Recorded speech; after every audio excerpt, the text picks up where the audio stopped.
Hello, and thank you for tuning into this Covenant Sundays talk.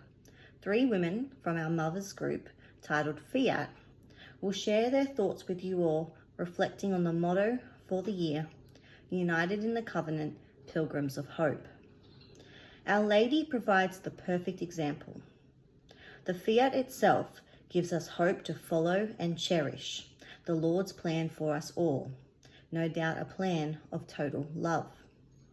Our mother's total surrender provides us all with this notion that vulnerability leads to the greatest grace of all, total trust and hope in the Lord. Our first speaker, Anne, will share thoughts about the scene of the Annunciation and how this ties into our year's motto, Pilgrims of Hope. Our second speaker, Karen, will discuss Mary's Fiat and how this inspiring yes helps us to follow God's will in our everyday lives. And lastly, as part of our Schoenstatt spirituality, I will touch on the idea of the blank check and how together with Mary's Fiat, these spiritual works can give us all hope. We hope you enjoy. Hi, I'm Anne Pannitz, and our topic is Mary's Fiat in our everyday life. My mother's group has been inspired by Our Lady's Fiat at the hour of the Annunciation, and we have taken Fiat for our group ideal and our group name. The following thoughts are from Father Kentonick, which can help us reflect on the Fiat of our Blessed Mother. The hour of the Annunciation repeats itself, in a figurative sense, on countless occasions. Just as in the little room in Nazareth, it often requires us to reflect on what is happening. Mary thought about what sort of greeting it could be. She asked, "How is this to happen?" And then she gave a heartfelt yes. On this Covenant Sunday, we are continuing to focus on ways which gives us hope in this Jubilee year, when we are called to be Pilgrims of Hope. When the Archangel Gabriel appeared and made the announcement to Mary that she would conceive and bear a son, Mary said the words, "May it be done unto me according to God's will." She was trusting in God. As we place our trust in God, we also do this with optimism and commitment, with our Blessed Mother alongside us as a companion in our journey in life, saying yes to God in our everyday life. To say yes to God in our everyday life, we need to spend time listening to God and what He wants of us, and we can find that out by spending time meditating and trusting and hoping. By living like little Marys and doing God's will, this gives us hope in our everyday lives. And in my life, faith is not only a word for me, but it's also action. I do this by knitting and crocheting for the poor, by being a reader at Mass, by assisting with the preparation for babies in baptism, and being a Eucharistic minister. I've also said yes, with the help of our Blessed Mother, to currently being the leader of our Fiat group, our Fiat Mothers group, and the deputy leader of the Women's League. By these actions, I believe I provide hope for others and participate in my communities.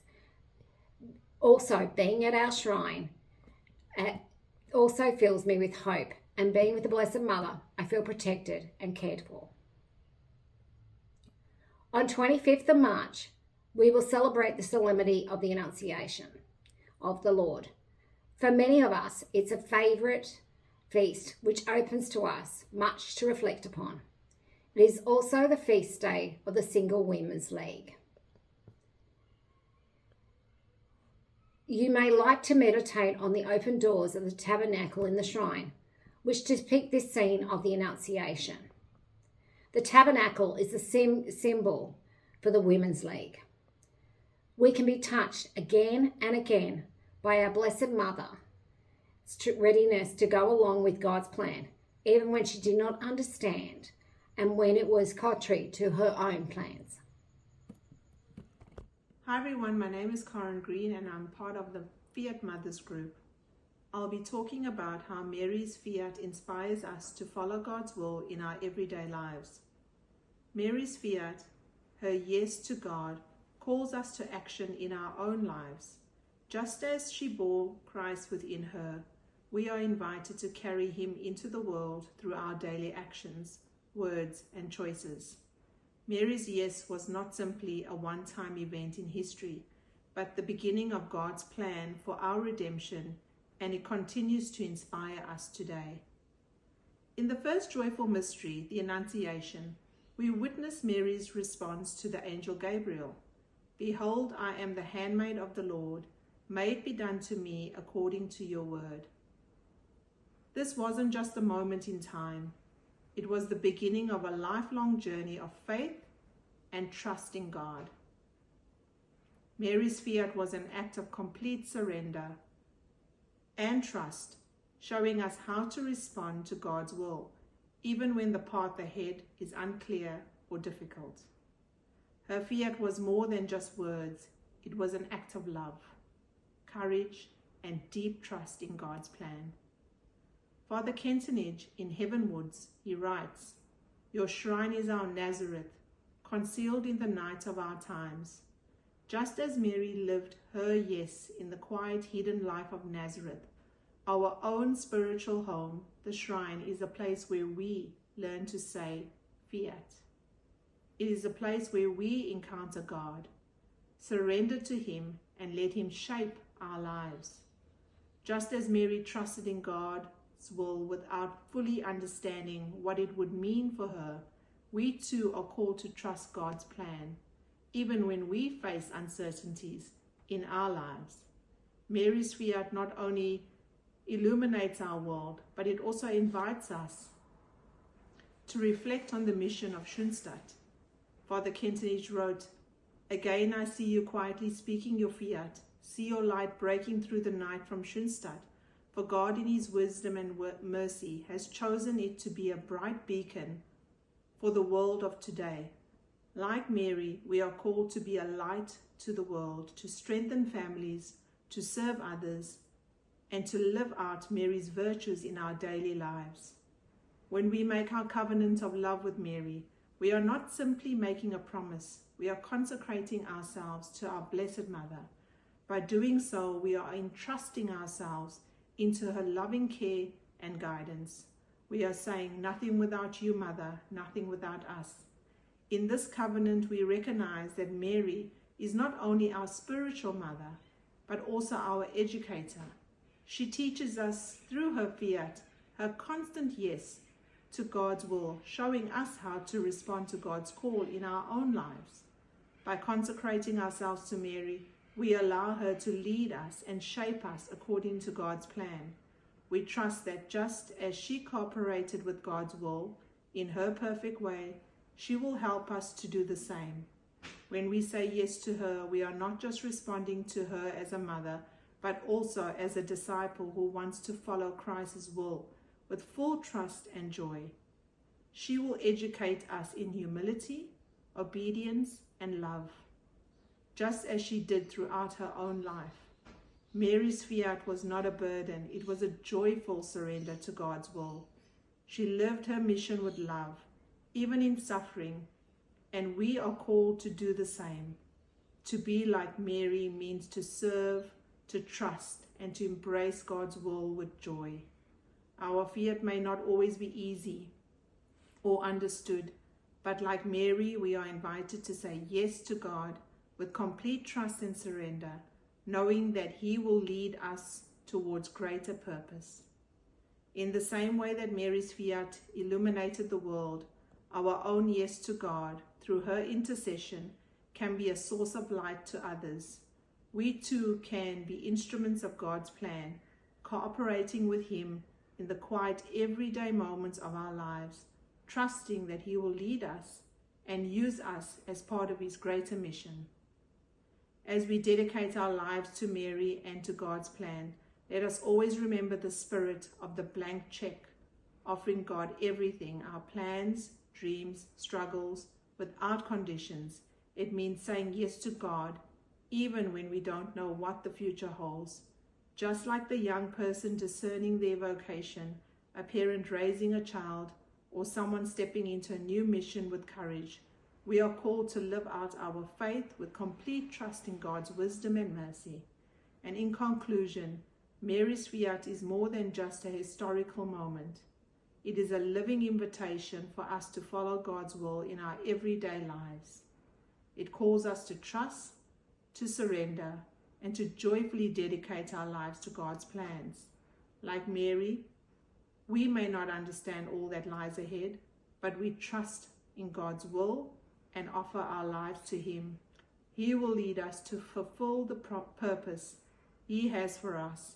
Let us learn from Mary's example and let her fiat inspire us to live her own yes to God's everyday will. Thank you. As we heard earlier from Karen, Our Lady's fiat gives us a beautiful model to follow. I will be exploring how, together with the blank check, Mary's total surrender, total yes to the Lord, can give us the most endearing hope. The blank check is a further extension from the covenant of love. This step highlights a growth and readiness to totally surrender, to entrusting all to Mary, even an uncertain future. It is important to highlight that the blank check had its origin in 1939, a most tumultuous year coinciding with the beginning of World War II. What strength and courage that must have took in the face of such extreme evil and adversity. A hope shone through that Mother would always take perfect care of us all. In page 109 of Heavenwards, the Accept, O Lord prayer highlights that in our hope, God grants us the gift of grace, an undeserved favour that highlights our Lord's goodness and love. Verse 4 says, "Grant me the graces that will powerfully carry me to face the things I cannot dare on my own." This verse reveals that in our total surrender to the Lord, we may find gifts that will aid us in our journey. It is firstly our hope in the Lord's protection, our Mother's perfect care, that lead us to see the goodness of God's character, His unfailing charity in our favour, and as Schoenstatters, the graces that flow freely from the shrine. The Bible gives us many examples to hope in, such as God allowing His exiled people to enter the promised land, or even King David's second chance at life and love. These great lessons from the Bible allow us to hope in the Lord's mercy and to begin anew each day, or conversely, to enter our homecoming and home shrines with the assurance that God's mercies begin afresh each day. Our Mother knew all these things, pondered them in her heart, and still courageously voiced her fiat. What an example to follow, and an example to find hope in. Our Mother did not know her future, did not understand how she would conceive, had no assurances of food, warmth, and shelter. Yet her hope was mighty. And let us remember firstly, she had to trust in the perfect care of God, who would not, could not ever fail. It is with this in mind that we look upon the blank check as that next level of consecration. Perhaps in the year of 2025, and as Pilgrims of Hope, we can draw the similarities between stepping out in faith and surrendering our will, the will of God, allowing Him to write whatever He will on our check, trusting that He and our beloved MTA take perfect care of us. I would just like to leave you all with a question to ponder. In our everyday lives, how can we be that voice of hope to others, knowing that hope itself is a transformative gift? Thank you for listening.